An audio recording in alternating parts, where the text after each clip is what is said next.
Welcome to Conwy and Conwy Castle.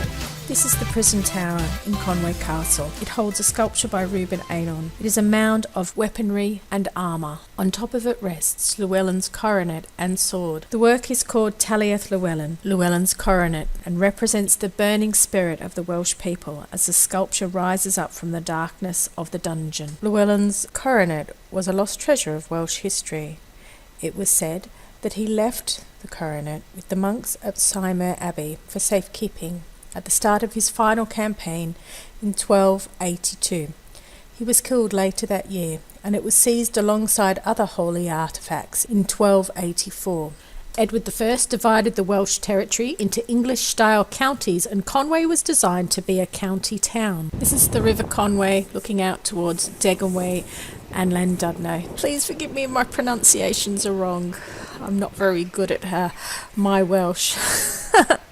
The whole circuit of the town walls survives, although new openings have been made for roads and the railway.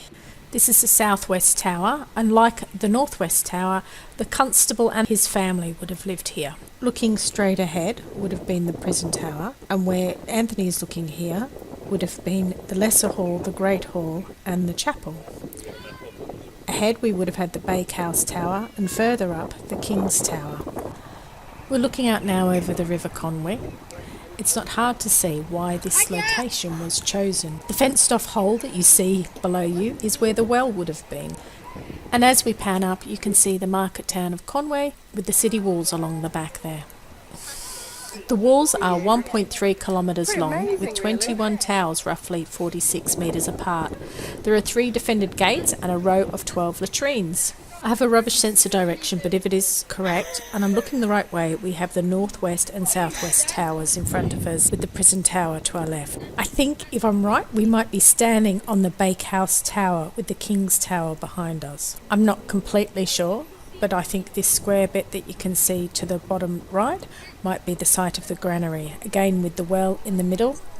Looking to the right-hand side, we have the site of the kitchen and stables, and to the left, the lesser hall, greater hall, and chapel. Tower. Better say your prayers. Pardon? You better say your prayers. He's saying your prayers. Are you going up? Come on, let's go up. I'm not going to lie, I'm thankful for modern day improvements. I'm glad I don't have staircases like this in my house today. As you can see, they were just so narrow, and they don't leave a lot of room for passing either. And the section of the stair towards the middle is incredibly narrow, and I found it very difficult at times to stand there while people passed me. Anthony was most concerned about how difficult it would have been to have a sword fight in these stairwells. I don't know how they moved. Stinker. Fortunately, the view at the top was well rewarding and made it worth the climb. But my goodness, was I tired that afternoon.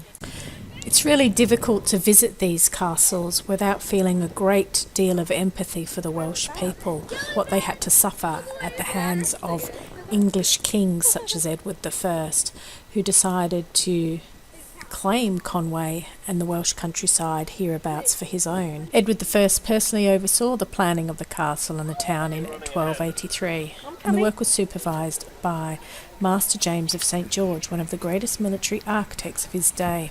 In summer of 1285, 1,500 workmen were employed, and 2 years later the work was largely completed. In such an exposed position, the building soon began to decay, and in 1332 it was said to be not fit for the king to stay in. In 1346 the buildings were re-roofed in lead, and in the Great Hall range stone arches strong enough to support a lead roof replaced the previous timber trusses. The castle was seized by followers of Owen in 1401. Here is the kitchen tower, and as we head up along the wall we see the northwest tower, with the Welsh flag flying brilliantly and proudly at the top, as it should be. Throw Oliver over? Yeah. Okay. Is that what you said? Possibly. Okay. Tyler's turn. Tyler's turn. Can you imagine the life that would have gone on in these castles? It is crazy to fathom that all those years ago life continued, people just like us. However, working in a castle for a king, but still, people just living life day to day. It's crazy to think just how different their life would have been to what we experience in modern day. Don't get castles in Australia.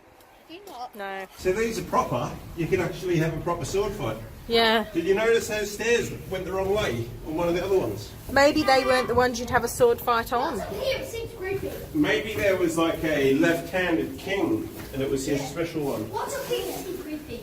Should ask them about that when we go back. There he is. We were summoned here by the council of the castle. We were calling out such pressure. You might find yourself a short trip behind the fireplace, and we need to find that. To the prison tower now. It says prison tower there. Okay, let's go. Followed by a 12-foot drop into the dark, dank dungeon of space. So it must be this way. Yeah. Who wants to be the first one down? Yeah, that looks like a pretty good place to be dropping people.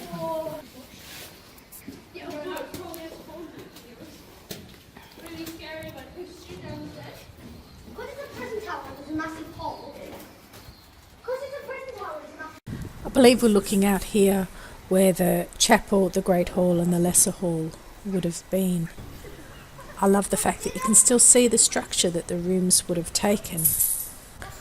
All in all, it was a great day out, and we really appreciated being able to go and visit as a homemade group. As an adult, I feel incredibly fortunate to be able to go and experience history in this way, more so to be able to take my kids and experience it alongside them. It is so much richer and deeper than seeing pictures of castles in a book. I have a lot to thank our home education journey for.